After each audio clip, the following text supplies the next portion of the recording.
where often you will find a lot of celebrity sleaze. What you got today, Fram? Oh, yes. A lot of tributes still coming out, as there should be, for Sinead O'Connor. People covering her songs in concert, including Pink and Brandi Carlile, who are on tour together, Fall Out Boy, Tori Amos. And then Saturday, the Foo Fighters headlined that second night of the Fuji Rock in Japan. They brought out Alanis Morissette, who had also performed earlier that night. They covered Sinead's song from The Lion and the Cobra, Mandinka. Check this out. For a very special reason. Ladies and gentlemen, would you please welcome to sing a song with us, Miss Alanis Morissette tonight.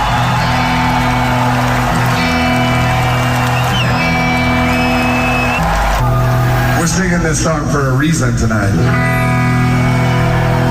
For a beautiful woman with high intelligence and deep empathy, way ahead of her time, who is no longer with us, this is for her. Yes. An obvious tie-in that some people might not be picking up on is, don't forget that Taylor Hawkins was Alanis's drummer. That's right. I just got chills. That had to be just really trippy for her, all the way around. Sinead was very good friends with Bob Geldof, and he's coming out now saying that he received text messages laden with desperation and despair in the weeks leading up to her death. He said many, many times Sinead was full of a terrible loneliness and terrible despair, and I guess she was texting him just a few weeks before she passed. If you go back and watch her videos on her social media, you can kind of see that. She's covering it up with some smiles and trying to be funny, but you can see a look in her eyes that just doesn't feel right.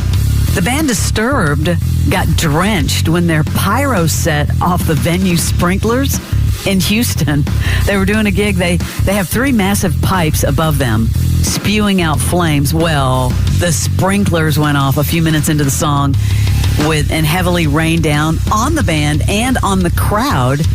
Now, I think the crowd thought it was part of the show, so the band just kept playing, which was interesting. It's pretty cool. Yeah, listen to this clip. You can hear the crowd erupt, and the band does not miss a beat. And wouldn't you think that it was, this is just part of the gig? Yes. I would think. Me too. Listen to them react.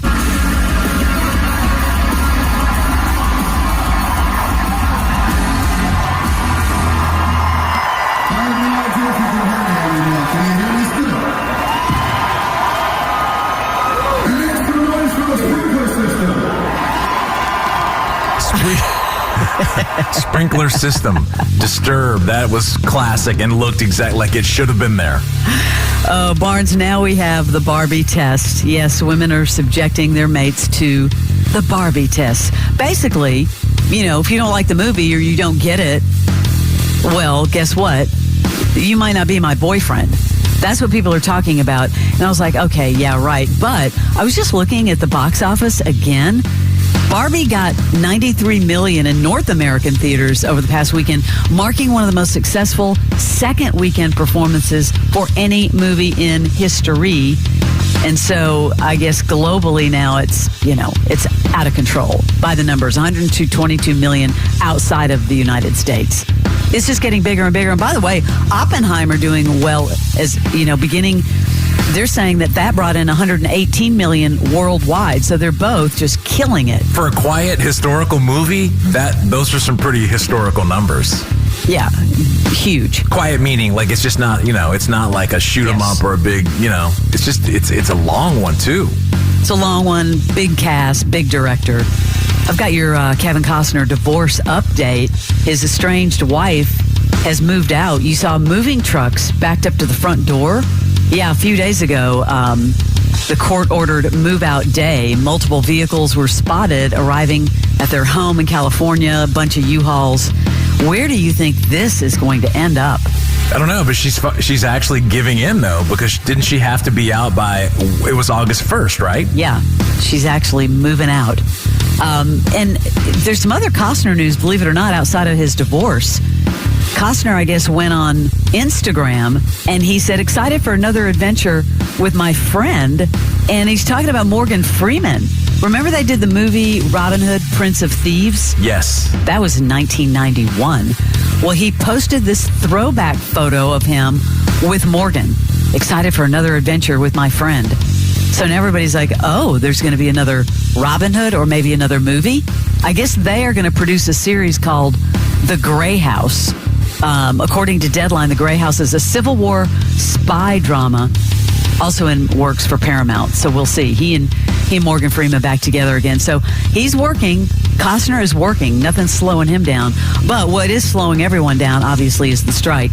Brad Pitt, Viola Davis both had exemptions to work on their current projects during the strike, but both chose to shut them down to show solidarity. You have to. Yeah, I mean, that's obviously the smart thing to do, right? Every once in a while, I get these stories about what actors got paid in their first movies, which I think is a whole other segment, which we should look into. But remember Stifler in American Pie? Yeah. Sean William Scott. Guess how much he was paid for that role? Probably scale, because he was a nobody at the time, and who knew it would be that big? Yeah, $8,000. Yeah. Apparently, he was so broke he had to get a job as the churro guy at the LA Zoo. Yeah, but think about how much time back then, especially, it would be 6 to 9 months before the movie would even come out, and you would know if it was successful and going to boost your career. But he probably worked for like 2 weeks and made $8,000. It's unbelievable. I want to find out more of those stories. And finally, did you see this thing that McDonald's is testing? This small format restaurant? I don't know how small, but it's called Cosmics. No. Yes, debuting next year. After their Grimace marketing campaign went viral, the CEO announced this new concept, which is named after a little-known McDonald's alien character. It's going to debut several locations next year and described Cosmics as a restaurant with all the DNA of McDonald's, but its own unique personality. I'm intrigued. It's going to be like a little hut. That's what it looks like. Okay. Cosmics coming to you next year. And that, my friend, is your Celebrity Sleaze.